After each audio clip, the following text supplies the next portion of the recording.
Hey, what's going on, educated Negro?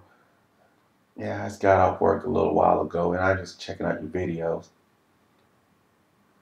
And there's a couple of things that I wanted to talk about. Sorry. And before I get going, everyone forgive me. My allergies are killing me right now. I didn't think my allergies would kill me in Phoenix. But all right, I digress.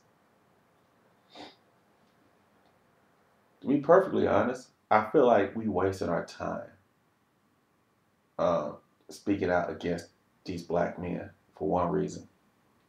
Those black men, 9 times out of 10, are content with their lives. I know people get mad at me for saying that, but a lot of them are content.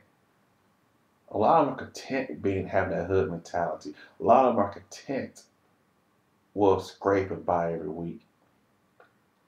Because I hear a lot of women saying, well, y'all should speak out. Y'all should take these black men aside and talk to them. Yeah, that's fine in theory. But this is what they'll tell us, and it happened to me before I've been told this. And excuse my language. They say, man, fuck you, you lame ass nigga. I have more money and I get more pussy than you. Well, what can I say to that? That's what he values. So if he gets a lot of women, he has a lot of cash in his pocket by any means necessary, he's content.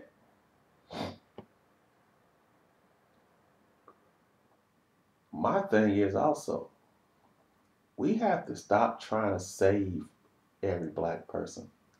And my analogy is the train station. The train gonna leave at 9:15 every morning. No matter if it's one person on it or 100 people, that train's gonna leave at 9:15. And if you late getting to that train, it's 9:16. That train's gone. And I feel like that's the mentality we have to take as black people. Is that the ones that don't want to hop on the train, go choo choo and leave. Leave them in the dust. Because trying to save those people that don't want to be saved, that don't want to be helped, will just bring the rest of us down. Excuse me. Uh, and I hear a lot of excuses in our community. A lot of them. First and foremost, my daddy wasn't there. Now, I never experienced this. My parents were divorced. Dad was still part of our lives because, newsflash, mom and dad were mature. My bad, they are mature, they're still around.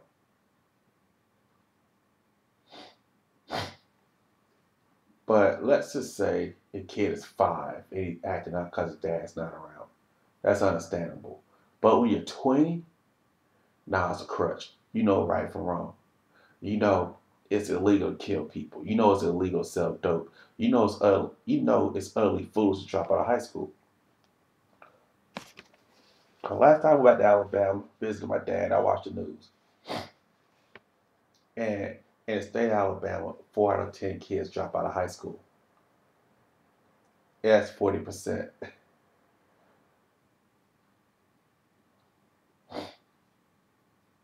Now, mind you, in Alabama, you have to be 16 to drop out.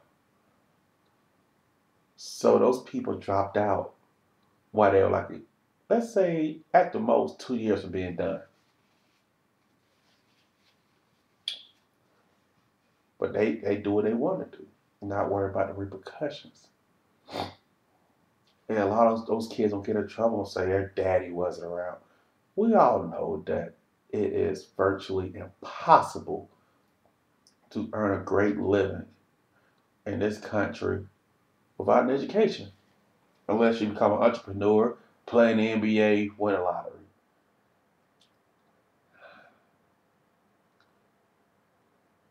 And then again, you don't have a high school education at least, or some college, and some of these banks won't give you a loan. And with racism aside, but education really screwed. Now, the other one is they always say they don't know. My thing is you don't want to know because we're so quick to turn on the TV. Look at BET. Go on Facebook. Go on YouTube and watch the booty shaking videos and the ghetto fight videos. But there's plenty of brothers on YouTube, and I have one subscribed. I'm subscribed to.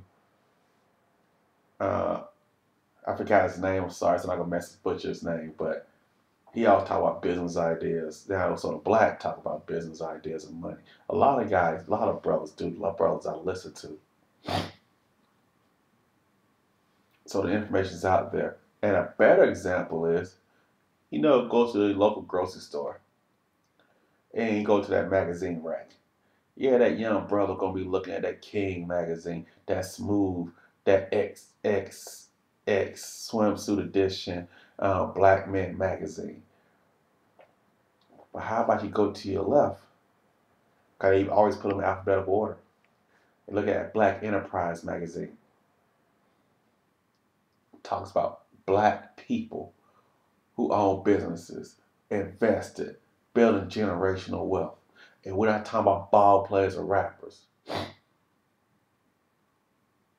We're talking about everyday people like us that's doing a damn thing.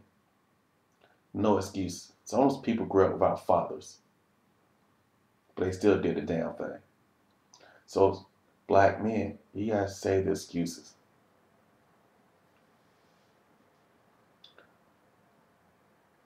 Back to what I was saying about you can't save everyone. That is tough because guess what? We're told that if we don't try to give back to the hood, if we make money, you have to give back. Donate money, do all these programs and all that. Or we're called an Uncle Tom or a sellout. Well, my thing is, you're not entitled to give back to the hood. And why should I give back to a place I never grew up in the first place? There are forms of giving back besides giving money. Let's say you have a relative out there, like a younger cousin or somebody, younger brother or sister, like a teenager, who's trying to find their way in life. You take them under your wing. That is giving back, not just money. And then we have these programs. Programs been around forever. But programs cost money. So unless the parents want to help fund the programs and have their kids participate in it, the program's nothing. So to be honest, it's all about the parents. Because look at all these, I got back to this whole dropout thing. Notice the parents that let those kids still live in their homes that dropped out of high school. I know growing up, my folks straight told me, you work, you go to school, or you join the military. That was it. Dropping out wasn't an option. Hell, making C's on my report card was not an option. Having babies as a teenager was not an option.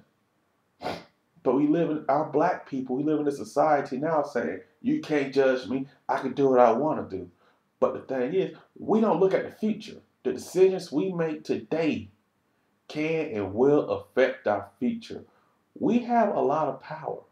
And I noticed a comic book. Everybody know the story of Spider-Man. It's Uncle Ben Parker when he said, with great power comes great responsibility. And it does. Because you drop out of high school. What are you going to do, black man? You're going to tell me you got to feed your family. How you feed your family? You got 26-inch rims on a box Chevy.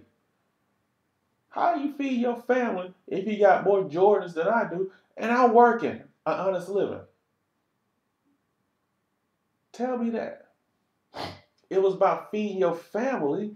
You'll be out there burning midnight oil trying to get that education. Not drop out of high school in the first place. Not earn that fast living. Because what kind of father and how can you feed your family if you're in prison? Because once you get out, you're a felon. As a black man with a felony, you're not going to be able to get a job anyway. So how can you feed your family? You go back to slanging that dope. You're back in prison. Still can't feed your family. Somebody help me out there. You feed your family by earning a good living. You get educated and pass that down to your children because you don't want your children to struggle the way you had to. That's all I have. YouTube, Gen X. Feel free to make a response, post good comments. You guys take it easy. And don't take it as a medicine for these freaking allergies later.